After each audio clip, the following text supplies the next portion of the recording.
बिस्मिल्लाहिर्रहमानिर्रहीम। अस्सलाम वालेकुम। आप देख रहे हैं यूट्यूब चैनल और मेरा नाम है मोहम्मद इमरान।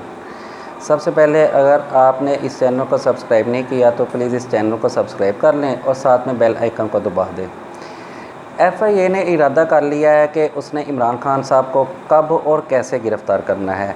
FIA के ज़रिए से पता चला है कि इमरान खान साहब और असद उमर साहब को FIA ने गिरफ़्तार करना है। FIA ने इमरान खान साहब को नोटिस भेजा है और उस नोटिस में उसने वो तमाम तफसीलात मांगी हैं सन 1996 से लेकर 2022 तक की, यानी 1996 से लेकर 2022 तक, यानी अब तक जितने भी डोनर्स, जितने भी उनके बैंक रिकॉर्ड्स, जितने भी उनको फ़ंड्स मिले, उन सब की इलेक्शन कमीशन ने तफसीलात मांगी हैं। लेकिन इमरान खान साहब ने वो तफसीलात देने से साफ़ इनकार कर दिया है। इमरान खान साहब ने कहा है कि मैं आपको ये तफसीलात देने का पाबंद नहीं।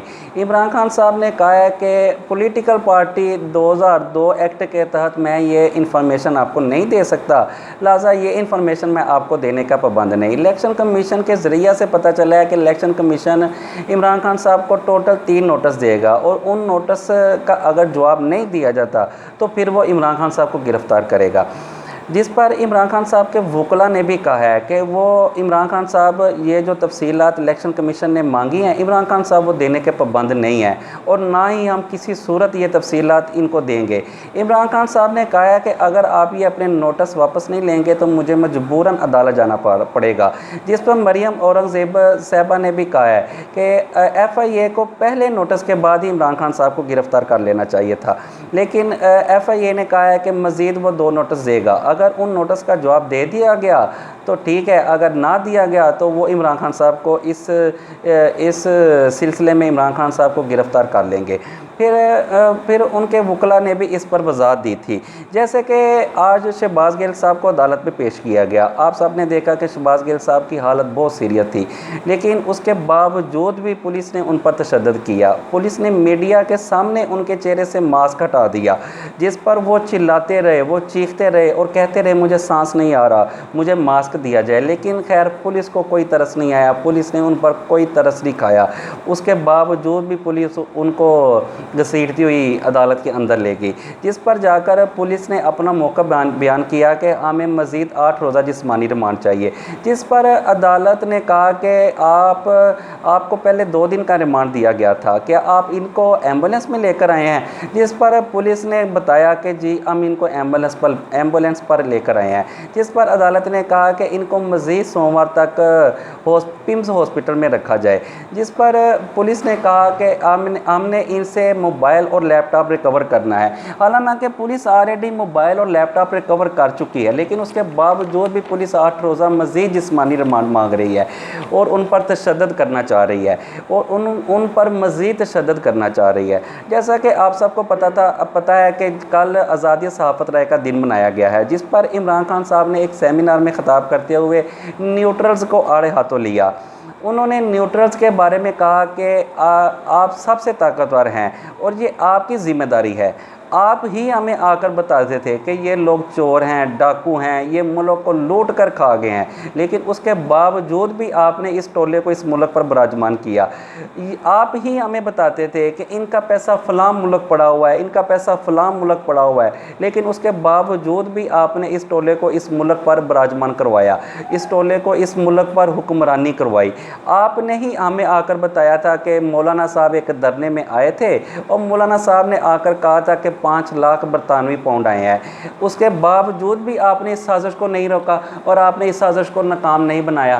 फिर इमरान खान साहब ने मज़ीद न्यूट्रल्स पर तनकीद करते हुए कहा, अब हर ज़बान पर ज़द आम है कि लंदन में किस जर्नैल को साथ ले जाया गया और लंदन में किस से मुलाकातें हुई। हालांकि DGISPR साहब को इस पर आकर वजाहत देनी चाहिए थी, लेकिन DGISPR ने आकर इस पर कोई वजाहत नहीं दी। लेकिन नून लीग के जो लोग हैं वो जनरल बाजवा साहब के बरतानिया के दौरे पर बहुत खुश नज़र आ रहे हैं। वो कह रहे हैं कि हमारे तमाम मामला सेटल हो गए हैं।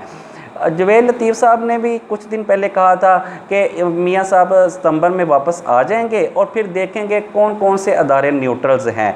नून लीग वाले मियाँ साहब भी वाज़ह कह रहे हैं कि बेशक आप एक्सटेंशन ले लें, मज़ीद 1 साल की, 2 साल की या पूरा टर्म ले लें, लेकिन मेरी नाअहली किसी तरह ख़त्म करवाएं, मुझे किसी तरह पाकिस्तान आने दें।